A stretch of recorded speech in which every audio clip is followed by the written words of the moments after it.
The most disturbing structural event was not that the Twin Towers fell, but that Tower 7, ignited by flying debris, fell due to fire alone. Building 7 was a steel frame building and is the first steel frame building that has collapsed due to fire. The failure of the building was an implosion, so it failed completely different than Towers 1 and 2, in which the floors failed first. Why Building 7? Let's ask the question again. As the WTC Command Center, was it the hub for the 9/11 plan? Also, in 6.5 seconds, lost forever were thousands of SEC case files on corporate fraud, including those relating to the notorious activities of giants WorldCom and Enron. A few indictments for stock fraud, but what of the $70 billion California electricity swindle? It disappeared.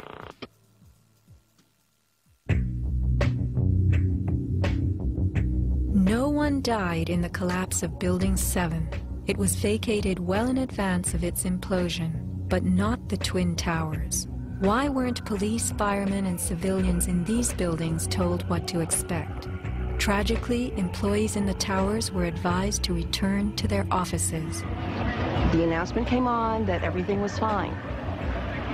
Tower 1, they were evacuating, but Tower 2 was fine, and we could go back to our offices. We were about to go through the turnstile. The security guard says, "Where you guys are going?" I said, "Well, I'm going home because I saw fireballs coming down." He said, "No, your building is safe. It's secured. It is safer to stay in your building. Go back to your office." Stanley Prayamnath returned to the 81st floor. Then, I just happened to raise my head looking straight towards the Statue of Liberty, and what I saw was a giant airplane coming straight towards me. the South Tower was hit between the 78th and 84th floors. Trapped on the 81st floor by crushing debris, Stanley was rescued by Brian Clark. Slowly and painfully, they made their way down a stairwell to freedom. Outside, Stanley had a feeling of uncanny prescience for what was to come. And we peered through the railing up through the trees at the tower, and Stanley said, "You know, I think that tower could come down." And I don't know why I'm telling this man this building is going. But I knew it was not over. I said, "There's no way. That's a steel structure. That's just draperies and carpets and furniture burning. You know, there's no way." And I didn't finish my sentence when the tower started to slide. And I can still remember hearing, first of all, this boom, boom, boom explosions.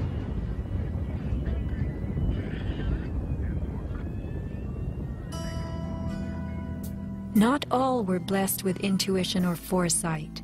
Joseph Milanowicz reached his son Greg by cell phone. Greg at that time, I could tell by his voice, was scared. He said to me, "Dad, can you get in touch with someone and tell them that there's about 20 of us on the northeast corner of the 93rd floor." Greg had been about to leave the South Tower after the North Tower was attacked, but was told it was safer to return to his desk. A couple of times he said, "Why did I listen? Why did I listen?" Who was a director in the company that provided electronic security for the World Trade Center and Washington's Dulles Airport, both involved in September 11th? None other than the president's younger brother. From 1996 to 2000, Securacom installed what was referred to as a new security system at the World Trade Center. Wirt D. Walker III, a cousin of the Bush brothers, was CEO of Securacom from 1999 until 2002. Interestingly, these facts have not been made public. Was it only a security system that was added during those years, or was it also the wiring for a long-awaited plan? Scott Forbes, an IT specialist in a firm that had leased space in the South Tower since its erection, reported an unprecedented power down in his building for almost the whole weekend prior to 9/11. We were notified 3 weeks in advance of the power down by the Port Authority. That was relatively short notice to plan to shut down all of our banking systems. It was a big deal. It was unprecedented. We had a data center on the 97th floor, so our originating servers were all there. During that weekend, the power down meant that there was no security. The doors were all open, basically. And also the security video cameras were all off. But there were guys in overalls carrying huge toolboxes and reels of cables walking around the building on that weekend. Employees were notified that internet cables were being upgraded.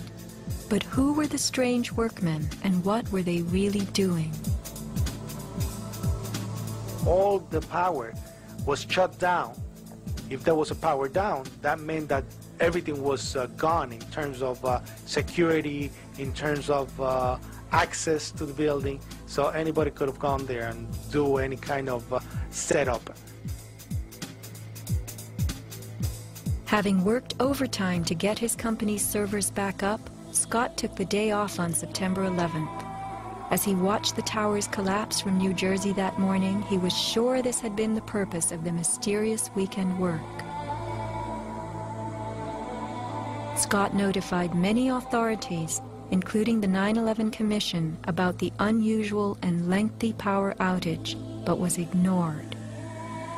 Ben Fountain of Fireman's Fund spoke of unusual evacuations ordered at the Twin Towers during the weeks before September 11th.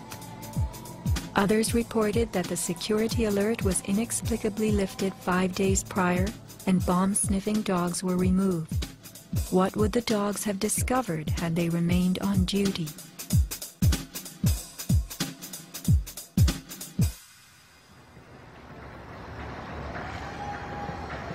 Not long after the disaster, Lower Manhattan saw banners like this one. Although they were idolized as cathedral-like symbols of power and triumph that pierced the New York skyline, the Twin Towers were big money losers for the Port Authority of New York.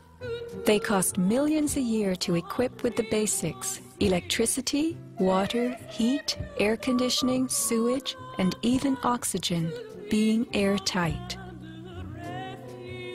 As modern communications connected traders from all corners of the globe, tenancy in the Twin Towers continued to drop.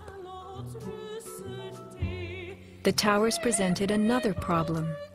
Decades ago, their steel beams had been sprayed with fireproof asbestos, a cancer-causing material banned from use in building in the mid-1980s. Although the World Trade Center complex was given several waivers, it was expected to clean up its act. But to remove the asbestos from every supporting beam in the Twin Towers would have been almost undoable. Quotes for this cleanup ran over $1 billion, and no insurance company was willing to bear the cost. An urban renewal project of unfathomable proportions. Given the tower's issues and problems, September 11th proved an unexpected bonanza. The Trade Center was built in the 1960s to revive a rundown area of New York, and 40 years later, urban renewal could again take place. 2 white elephants were removed, and a brand new complex is in the works. The full height of the new Freedom Tower will soar to 1,776 feet.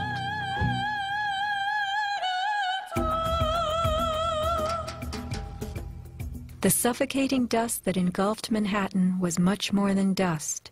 It was pulverized concrete, glass, metals containing lead, mercury, dioxins, benzene, and of course asbestos. None of that was healthy for any living thing. Today, thousands of rescue workers have developed lung cancer and serious permanent health conditions. And the rescue dogs continue to die. What you had was a ground-level municipal incinerator that smoldered for months, burning up the most heavily computerized building in the world.